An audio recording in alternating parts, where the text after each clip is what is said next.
हम क्लास 9 के जियो पार्ट का सेकंड चैप्टर करने वाले हैं। मोस्ट इम्पोर्टेंट चैप्टर है। आज के चैप्टर का नाम है भारत का भौतिक स्वरूप। इस लेसन के अंदर हम भारत की विभिन्न स्थलाकृतियों और भू आकृतियों के बारे में पढ़ेंगे। जैसा कि सबको पता है कि भारत विभिन्नताओं का देश है। भारत के अंदर विभिन्न भाषा बोलने वाले लोग रहते हैं, विभिन्न धर्म जाति के लोग रहते हैं। खान पान, रहन सहन, हर चीज़ में हमें विभिन्नता यहाँ पर देखने को मिलती है। तो भारत विभिन्न आकृति का या विभिन्न स्थलाकृति का देश है, क्योंकि यहाँ पर कहीं पर पर्वत है तो कहीं मैदान है, कहीं द्वीप है तो कहीं यहाँ पर रेगिस्तान भी देखने को मिलते हैं। विभिन्न प्रकार की चट्टानें भारत में पाई जाती हैं।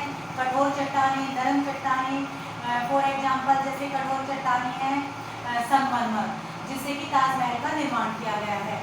और मुलायम चट्टान का एग्जाम्पल है जैसे कि सील खड़ी का पत्थर, जिसका जो बहुत सॉफ्ट होता है, जिससे हमारा टैल्कम पाउडर बनाया जाता है। तो ओवरऑल हम कह सकते हैं कि भारत विभिन्न स्थलाकृति और विभिन्न आकृतियों का देश है, क्योंकि यहाँ की भू आकृति बिल्कुल डिफरेंट है। कहीं मैदान, कहीं रेगिस्तान, कहीं द्वीप है तो कहीं यहाँ पर पर्वतीय पठार देखने को मिलते हैं। तो सबसे पहले हम शुरुआत करते हैं प्लेटों से। प्लेट होती क्या है? सबसे पहला क्वेश्चन तो यही बनता है कि प्लेट होती क्या है। प्लेट का मतलब होता है भूमि का टुकड़ा, यानी कि छोटी भूमि के टुकड़े को हम छोटी प्लेट कहेंगे और बड़ी भूमि के टुकड़े को हम बड़ी प्लेट कहेंगे। ये जो प्लेटें होती है इनके अंदर हलचल होती रहती है, इनके अंदर गति होती रहती है, ये मूवमेंट करती रहती है, जिसको हम प्लेटों की गति कहते हैं। अब जो प्लेटों की गति होती है उसको हम एक डायग्राम के थ्रू समझेंगे। प्लेटों की गति, यहाँ पर सबसे पहले आता है अभिसारी प्लेटें, ये पहला है। दूसरा है अपसारी प्लेटें और तीसरा है रूपांतर। तो पहला है अभिसारी प्लेटें। अभिसारी प्लेटें क्या होती हैं? ये वो प्लेटें होती हैं जो एक दूसरे के ठीक सामने होती है, यानी कि जब एक दूसरे के करीब आती हैं ये प्लेटें, जैसे यहाँ से एक प्लेट और यहाँ से एक प्लेट, ये प्लेटें एक दूसरे के करीब आती हैं। जब टकराती हैं तो कंपन पैदा होता है और इसके अंदर क्या होता है, जो भारी प्लेटें होती हैं वो नीचे चली जाती हैं और जो हल्की प्लेटें होती हैं वो उसके ऊपर चढ़ जाती हैं। जो पर्वत होते हैं उनका निर्माण कैसे होता है? ऐसे होता है जैसे पर्वतों का निर्माण। तो इसमें क्या होता है कि भारी प्लेटें नीचे चली जाती हैं, हल्की प्लेटें ऊपर आ जाती हैं। ये ऐसे चलते हैं, ये प्रोसेस जो है ये ऐसे चलती है। ये एक दूसरे के ऊपर चढ़ती चली जाती हैं और जो भारी होती हैं वो नीचे चली जाती हैं, जो हल्की होती हैं वो ऊपर चली जाती हैं। इसी प्रोसेस के अंदर पर्वतों का निर्माण होता है, यानी कि जो अभिसारी प्लेटें होती हैं उसी की गति के कारण, उन्हीं की प्रोसेस के कारण पर्वतों का निर्माण होता है। जो हिमालय बना हुआ है वो अभिसारी प्लेटों का ही परिणाम है। फिर अगला है हमारा अपसारी प्लेटें। अपसार किसके अंदर क्या था कि प्लेटें एक दूसरे के सामने होती हैं और एक दूसरे के करीब होती हैं। यहाँ पर क्या होता है कि प्लेटें एक दूसरे के अपोजिट होती हैं, यानी कि विपरीत दिशा के अंदर वो गति करती हैं। जैसे कि एक प्लेट यहाँ पर जाती है तो दूसरी प्लेट यहाँ पर जाती है, दोनों एक दूसरे की विपरीत दिशा के अंदर मूवमेंट करती हैं और इनके बीच के अंदर क्या होता है, अपभ्रंश जो है खाली छूट जाता है। अपभ्रंश का मतलब होता है खाली जगह, यानी कि स्पेस यहाँ पर छूट जाता है। अब क्या होता है कि ये जो स्पेस है इसके अंदर से जमीन के नीचे ज्वालामुखी होती है। ज्वालामुखी का जो लावा होता है वो यहाँ पर इन प्लेटों के बीच में जो जगह छूटती है, जो अपभ्रंश यहाँ पर छूटता है, इसके द्वारा, इसके थ्रू वो बाहर निकलता है। यहाँ पर ये जो लावा है ये ऐसे ऐसे ऐसे ऐसे बाहर निकलता है, ऐसे बाहर निकलता जाता है। और जब बाहर निकलता है तो ये जब भूपृष्ठ के ऊपर फैलता है, पृथ्वी के ऊपर फैलता है, तो ये जो लावा है ये पठार के रूप में बदल जाता है। यानी कि जब गर्म लावा ठंडा होता है तो पठार का निर्माण होता है। फिर तीसरा है हमारा रूपांतर। यहाँ पे इसमें प्लेटें एक दूसरे के सामने और करीब होती है, इसमें प्लेटें एक दूसरे के अपोजिट होते हैं।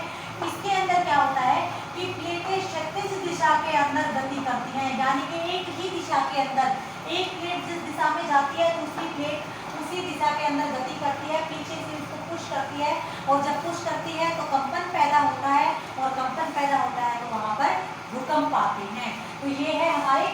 रूपांतर प्लेट। यहाँ पर 3 प्रकार की प्लेटें हैं, अभिसारी, अपसारी और रूपांतर प्लेटें। तो पृथ्वी जो है वो 7 छोटी बड़ी प्लेटों से बनी हुई है, लेकिन नासा के अकॉर्डिंग प्लेटें 8 हैं और 8वीं प्लेट जो है वो है ग्रीनलैंड। लेकिन हमने माना है कि प्लेटें जो है 7 हैं और ये पृथ्वी 7 छोटी बड़ी प्लेटों से बनी है। उनके अंदर निरंतर गति होती रहती है, हलचल होती रहती है और इन्हीं हलचल की वजह से ही जो प्लेटें हैं कभी एक दूसरे के नज़दीक आती हैं, कभी एक दूसरे के से दूर चली जाती हैं, कभी एक दूसरे से अपोजिट चलती हैं, जिसके कारण कभी जो भारी प्लेटें होती हैं वो नीचे चली जाती हैं और हल्की प्लेटें ऊपर चली जाती हैं। तो ये क्या है, प्लेटों की गति। इसी के कारण क्या होता है, पर्वतों का निर्माण होता है, पठारों का निर्माण होता है और भूकंप आते हैं। तो ये क्या है, प्लेटों की गति। इसको मैंने बाई डायग्राम इसको एक्सप्लेन किया ताकि इजीली ये सारी चीजें आपको समझ आ जाए। अगला जो हमारा पॉइंट बनता है, अगला है हिमालय। अगला जो हमारा पॉइंट बनता है वो है हिमालय। तो हिमालय, सबसे पहले हिमालय का निर्माण कैसे हुआ? आज जो हिमालय है वहां पर पहले कभी तैतीस नाम का एक सागर लहराता था। तैतीस नाम का सागर लहराता था जो 2 विशाल भूखंडों से घिरा हुआ था, जिसके उत्तर में अंगारा लैंड और जिसके दक्षिण दिशा की तरफ क्या था, गोंडवाना लैंड। तो ये मोस्ट इम्पोर्टेंट है, 2 भूखंडों से 33 सागर जो है वो दोनों तरफ से घिरा हुआ था और लाखों करोड़ों वर्षों तक उसके अंदर अपरदन की प्रक्रिया चलती रही। यानी कि जो ये भूखंड थे इनके ऊपर जो कंकड़ पत्थर बजरी वगैरह जो भी कुछ था वो बारिश या आंधी तूफान की वजह से वो नीचे उसकी जो तलहटी थी उसके अंदर जमा होती चली गई। यानी कि 33 सागर जो था उसके अंदर वो सारी चीज़ें जमा होती चली गई और फिर क्या हुआ, ये जो 2 भूखंड थे ये दोनों एक दूसरे की तरफ खिसकना शुरू कर देते हैं और विपरीत दिशा की तरफ से पड़े हुए दबाव के कारण इसके अंदर जो ये सागर है उसकी तलहटी में जो कंकड़ पत्थर बजरी वगैरह जो कुछ यहाँ पर जो निक्षेप हुआ था, मतलब जो चीज़ें इसके अंदर जो अवसाद इसके अंदर जमा हो गए थे उनके अंदर वल्लय मोड़ पड़ने शुरू हो गए और इस दबाव के कारण और वल्लय मोड़ों के कारण ये जो इसके अंदर अवसाद जमा होते हैं वो एक द्वीप श्रृंखला का रूप धारण कर लेते हैं, द्वीप बनकर ऊपर की तरफ उभरना शुरू हो जाते हैं और इसी प्रोसेस में हिमालय का निर्माण होता है। अब जो हिमालय है उसकी लंबाई कितनी है, पहला क्वेश्चन यही बनता है, हिमालय की लंबाई कितनी है, 2400 किलोमीटर। अब आते हैं इसकी चौड़ाई। कश्मीर में हिमालय की चौड़ाई कितनी है, 400 किलोमीटर और अरुणाचल में इसकी चौड़ाई कितनी है, 140 किलोमीटर। Sorry 150 kilometre. कश्मीर में इसकी चौड़ाई कितनी है, कश्मीर के अंदर है 400 किलोमीटर और अरुणाचल के अंदर कितनी है, 150 किलोमीटर। टोटल इसकी लेंथ कहीं पर 2400 बताया गया, वहीं कहीं पर इसको 2500 भी बताया गया, यानी कि 2400-2500 के समथिंग मान के चलिए। और कश्मीर के अंदर इसकी जो चौड़ाई है वो 400 किलोमीटर है और अरुणाचल के अंदर इसकी चौड़ाई जो है 150 किलोमीटर है। अब इसको भी हम बाय डायग्राम समझेंगे। हिमालय जो है इसको 3 भागों में बांटा गया है। अब इसके 3 भाग कौन से हैं, पहला है महान हिमालय,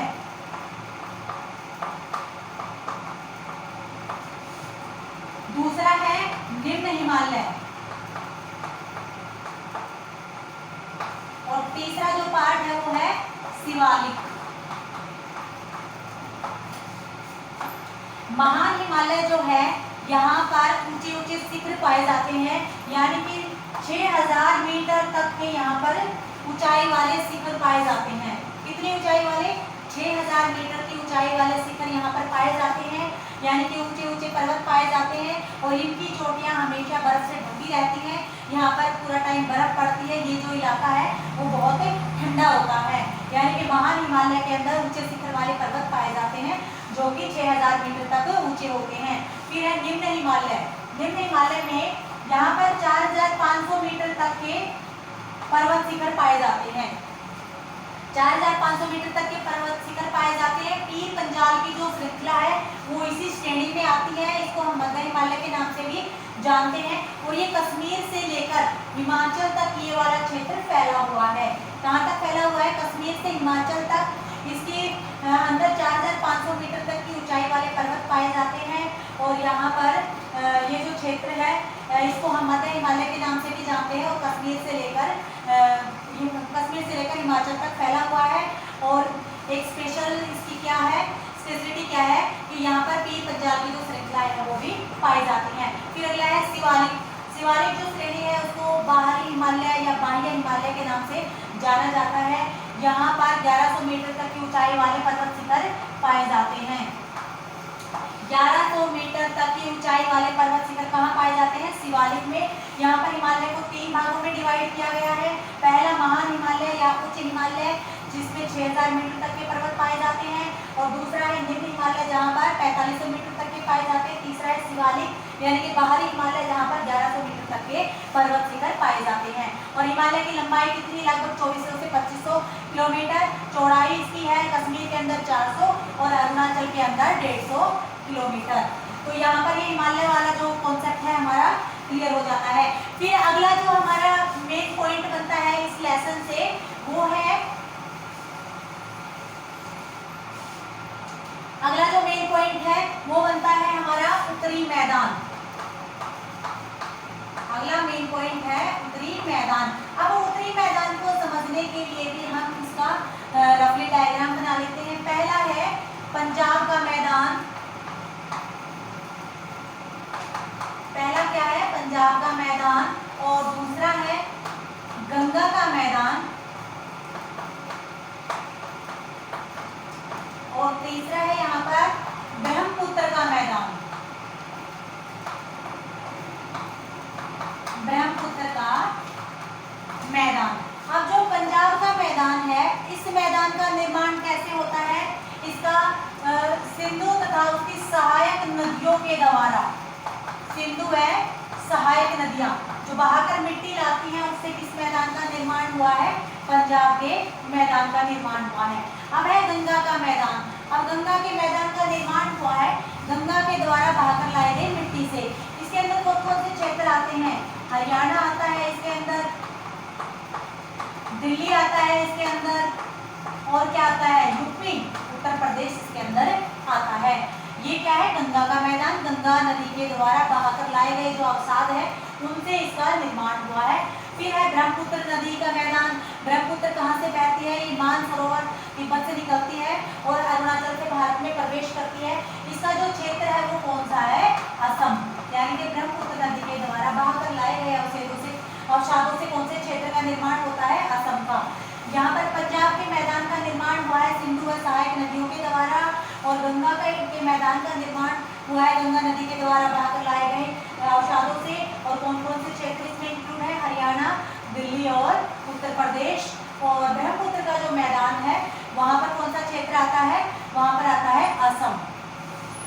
अब जो ये उत्तरी मैदान है इसकी चौड़ाई कितनी है? उत्तरी मैदान की चौड़ाई है 2400 किलोमीटर। उत्तरी मैदान की चौड़ाई कितनी है? 2400 किलोमीटर। और लंबाई है उत्तरी मैदान की लंबाई है 2400 किलोमीटर। और उत्तरी मैदान की चौड़ाई ये है 240 से 320 किलोमीटर। उत्तरी मैदान की चौड़ाई है 240 से 320 किलोमीटर। लंबाई कितनी है? 2400 किलोमीटर। चौड़ाई कितनी है? 240 से 320 किलोमीटर। ये वाला जो क्षेत्र है ये नदियों के द्वारा बहाकर लाए गए अवसादों से इसका निर्माण हुआ है। ये सघन जनसंख्या वाला क्षेत्र है क्योंकि यहाँ पर जो मिट्टी है वो बहुत उपजाऊ होती है। प्राचीन काल से ही ये जो क्षेत्र है बहुत फेमस रहा है। जब आर्य यहाँ पर आकर बसे तो उन्होंने भी इसी क्षेत्र को चूज किया था क्योंकि यहाँ पर पानी का उचित प्रबंध था रहने के लिए, पीने के लिए। और यहाँ की जो मिट्टी थी वो बहुत ज़्यादा उपजाऊ थी। तो ये है हमारा उत्तरी मैदान। उत्तरी मैदान को बाय डायग्राम मैंने समझाया है। इसके अंदर 3 मैदान आते हैं, पंजाब का मैदान, गंगा का मैदान और ब्रह्मपुत्र का मैदान। आकृति में भिन्नता के आधार पर उत्तरी मैदान, यानी कि यहाँ पर जो उत्तरी मैदान है उसको 3 पार्ट में डिवाइड किया गया था, पंजाब का मैदान, गंगा का मैदान और ब्रह्मपुत्र का मैदान। इससे आगे आता है आकृति में भिन्नता के आधार पर। आकृति में भिन्नता के आधार पर जो उत्तरी मैदान है उसको 4 भागों में डिवाइड किया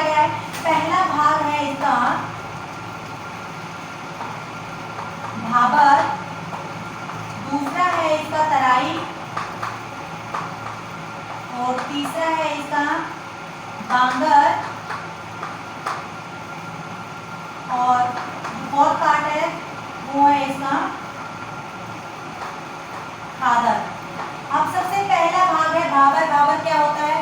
भाबर होता है जब नदियां पहाड़ी इलाके से मैदानी क्षेत्र के अंदर प्रवेश करती हैं, यानी कि जो उसकी शिवालिक की ढाल वाला जो क्षेत्र होता है उसको भाबर कहते हैं। और इसकी जो चौड़ाई है वो 8 से 16 किलोमीटर के समथिंग होती है। जब नदियां पर्वतीय क्षेत्रों से, ऊंचाई के क्षेत्र से जब मैदानी भाग में प्रवेश करती है तो उसे हम क्या कहते हैं? भाबर कहते हैं। और जब वो आती हैं तो अपने साथ अवसाद बहाकर लाती है, कंकड़ पत्थर मिट्टी बजरी जो भी होता है उसको यहाँ पर वो जमा करना शुरू कर देती हैं। वो क्या होता है? भाबर, जिसकी चौड़ाई 8 से 16 किलोमीटर होती है। अगला है तराई वाला क्षेत्र। जहाँ पर भाबर खत्म होता है वहीं पर तराई वाला क्षेत्र शुरू होता है। यानी कि ये वाला जो क्षेत्र होता है, यहाँ से नदियाँ निकलती हैं, नदियाँ इसके पास से गुजरती हैं, इसलिए ये नम होता है, ये दलदला होता है ये वाला क्षेत्र। और फिर जहाँ पर तराई खत्म होती है वहाँ पर शुरू होता है बांगर। बांगर जो होता है वो पुरानी मिट्टी का निक्षेप होता है, पुराने जलोढ़ों का निक्षेप होता है। यहाँ की ये जो मिट्टी होती है पथरीली और पथरीली होती है और कब्जा होती है। फिर अगला होता है खादर। ये नई मिट्टी का निक्षेप होता है, नदियों के द्वारा बहाकर लाई गई मिट्टी के अवसादों का निक्षेप होता है। ये बहुत उपजाऊ होता है और ये इसको हम नए निक्षेप के नाम से भी बोलते हैं जो खादर होता है। और ये जो मिट्टी होती है उपजाऊ होती है, इसके अंदर पोषक तत्व पर्याप्त मात्रा में उपलब्ध होते हैं। फिर अगला जो हमारा पॉइंट बनता है, अगला जो पॉइंट बनता है वो है मरुस्थल। भारत का मरुस्थल कौन सा है? थार का मरुस्थल। अगर भारत में पूछ लिया जाए तो थार का मरुस्थल है, और अगर संसार का पूछ लिया जाए, विश्व का पूछ लिया जाए तो सहारा मरुस्थल है। भारत के अंदर जो थार का मरुस्थल है वो अरावली पहाड़ी के पश्चिम भाग में स्थित है। यानी कि अरावली पहाड़ी का जो पश्चिम है वहाँ पर क्या स्थित है? थार का मरुस्थल है, पश्चिम में स्थित है ये। और यहाँ पर इसका निर्माण जो है बालू के टिब्बों से हुआ है। बालू के टिब्बे का मतलब होता है कि जब जो मरुस्थलीय इलाका होता है वहाँ पर जब तेज हवाएं चलती हैं, वायु का वेग तेज होता है, अपने साथ धूल मिट्टी उड़ा ले जाती है वो, और जब वायु का वेग धीमा होता है तो वहाँ पर ये मिट्टी जो है उसका डंप लगना शुरू हो जाता है, यानी कि एक टीला सा बन जाता है जिसको हम क्या कहते हैं? बालू का टिब्बा। तो इन बालू के जो बड़े बड़े टीपे हैं उन्हीं से थार के मरुस्थल का निर्माण हुआ है। यहाँ पर पेड़ पौधे नहीं पाए जाते हैं, मोस्टली यहाँ पर जो कटीली झाड़ियाँ होती है, कैक्टस जैसे पौधे होते हैं वही पाए जाते हैं, क्योंकि यहाँ पर बारिश बहुत कम होती है और जो मिट्टी है उसके अंदर भी नमी को सोखने की, ज़्यादा देर तक रखने की क्षमता नहीं होती है। जो इसके कण होते हैं वो थोड़े मोटे होते हैं। तो जो मरुस्थलीय इलाका होता है वहाँ पर पेड़ पौधे वनस्पति नहीं पाई जाती है और इसका निर्माण जो है बालू के टिब्बों से हुआ है। तो अगला जो हमारा पॉइंट बनता है वो है तटीय मैदान। तटीय मैदान। अब जो तटीय मैदान है, भारत के 2 तटीय मैदान हैं, एक तो पूर्वी तटीय मैदान, दूसरा है पश्चिमी तटीय मैदान। भारत के यानी कि ये देखो आप, ये है भारत का पूर्वी तटीय मैदान और ये है भारत का पश्चिमी तटीय मैदान। यहाँ पर क्या है? अरब सागर। आपको मैप में जब आप देखोगे आपको पता लग जाएगा, यहाँ पर है अरब सागर, यहाँ पर है बंगाल की खाड़ी, यहाँ पर है बंगाल की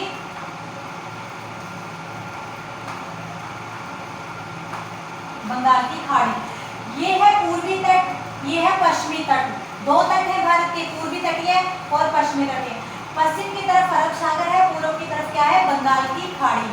तो इस तरफ से जो नदियां बहती है ना, ये वाला जो इसका पोर्शन है ये थोड़ा सा ज़्यादा ऊंचा है, ये कम ऊंचा है, क्योंकि यहाँ पर से नदियां निकलती हैं।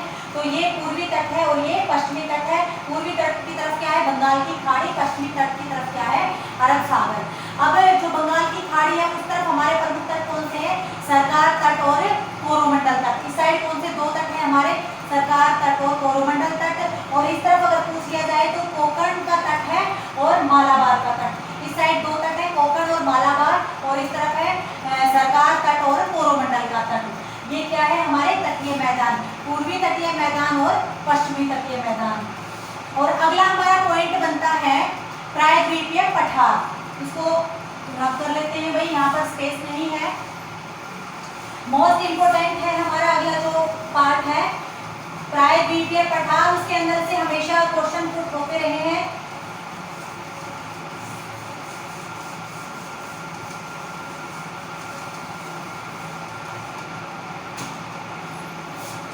अगला है हमारा प्रायद्वीपीय पठार। जो प्रायद्वीपीय पठार है इसका निर्माण चट्टानों से हुआ है, जो पुरानी चट्टानें हैं उनसे इसका निर्माण हुआ है। इसको दो भागों में डिवाइड किया गया है। पहला भाग यहाँ पर, इसको दो भागों में डिवाइड किया गया है। दो मुख्य भाग हैं, ये है मध्य उच्च भूमि और ये है दक्कन का पठार। दक्कन का पठार, प्रायद्वीपीय पठार जिसका निर्माण पुरानी चट्टानों से हुआ है, उसको दो भागों में डिवाइड किया गया है। पहला है मध्य उच्च भूमि और दूसरा है दक्कन का पठार। तो जो मध्य उच्च भूमि है यह नर्मदा नदी के उत्तर में स्थित है। ये वाला जो क्षेत्र है, ये वाला, ये क्या है, नर्मदा नदी के ये उत्तर में स्थित है। ये कहां पर है, नर्मदा नदी के उत्तर में स्थित है। और ये जो भाग है, ये वाला जो क्षेत्र है, यहाँ पर क्या है, सिंध, बेतवा और चंबल नदियां यहाँ पर बहती हैं। इस क्षेत्र के अंदर कौन कौन सी नदियां हैं, सिंध, बेतवा, चंबल। कौन कौन सी नदियां बहती हैं, सिंध, बेतवा और चंबल। और इसके पूर्व में दक्कन का पठार, पूर्व में नागपुर का पठार है इसके, जो कि खनिज संपदा से भरपूर है। पूर्व में क्या है, नागपुर का पठार। मध्य उच्च भूमि में क्या है कि नर्मदा नदी के ये उत्तर में स्थित है। यहाँ पर सिंध, बेतवा, चंबल जैसी नदियां बहती हैं। पूर्व में दक्कन, छोटा नागपुर का पठार है। ये इसकी विशेषताएं हैं किसकी, मध्य उच्च भूमि की। फिर अगला जो मोस्ट इंपोर्टेंट हमारा बनता है वो है दक्कन का पठार। जो दक्कन का जो पठार है उसकी जो शेप है वो वी शेप है, ऐसे है ये पठार। इसको हम त्रिभुजाकार बोलते हैं। यहाँ पर पूर्वी तट, यहाँ पर पश्चिमी तट। ये वाला जो पोर्शन है इसका ये ऊंचा है, ये वाला जो भाग है ये पठारी भाग है, ये इस पूर्वी तट की अपेक्षा ऊंचा है। और ये वाला जो है ये कम ऊंचा है, इसकी ऊंचाई ज्यादा है, इसकी ऊंचाई कम है। क्योंकि यहाँ पर पठार है जहाँ कैसी मिट्टी पाई जाती है, काली मिट्टी। और काली मिट्टी क्यों पाई जाती है आपको पता ही है कि जो पठार है उसका निर्माण कैसे होता है, ज्वालामुखी से निकलने वाले लावे से। जैसे कि आप सारी प्लेटों की मूवमेंट में हमने रीड आउट किया था कि जो प्लेटें होती हैं वो एक दूसरे से अपोजिट दिशा के अंदर मूवमेंट करती हैं, तो जो स्पेस उसके अंदर बच जाता है, वहाँ से जो लावा निकलता है उससे इस क्षेत्र का निर्माण होता है।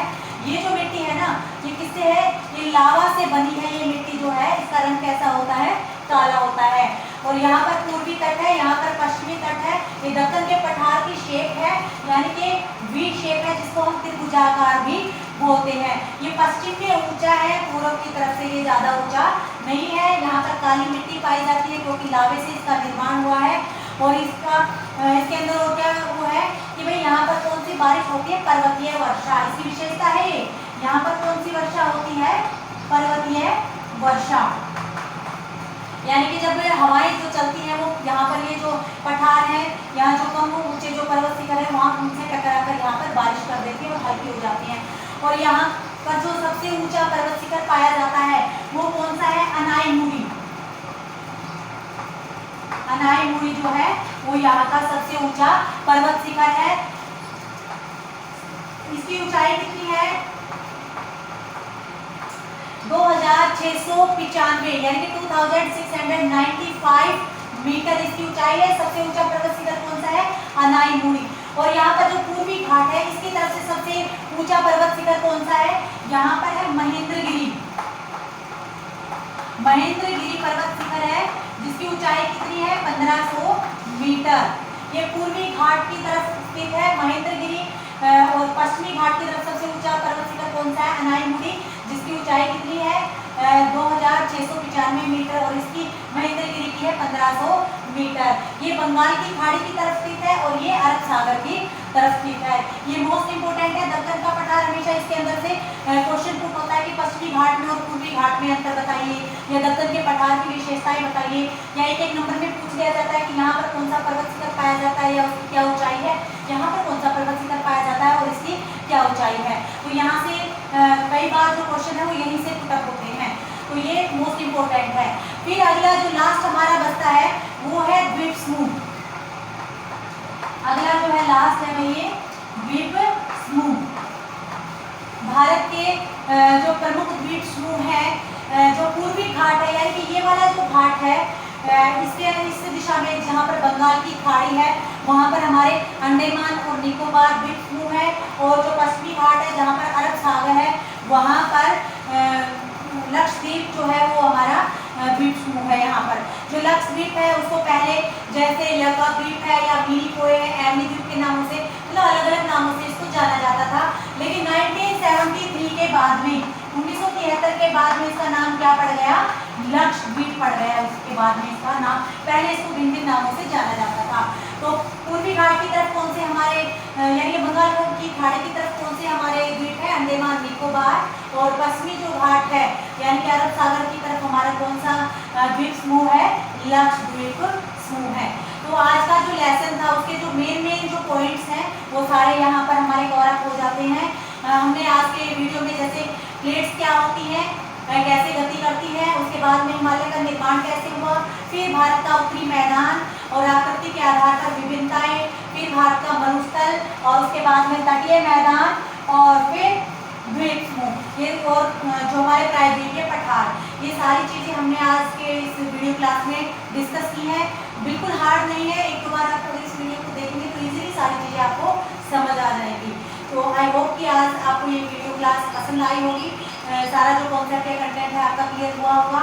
एक से दो बार अगर आप इसको देखोगे तो इजीली सारी चीज़ें आपको समझ आ जाएंगी। तो आज की वीडियो के लिए अगर आपको ये वीडियो पसंद आई है तो प्लीज़ इसको लाइक करें, शेयर करें, सब्सक्राइब भी करें। Thank you so much. See you soon. जय श्री कृष्ण।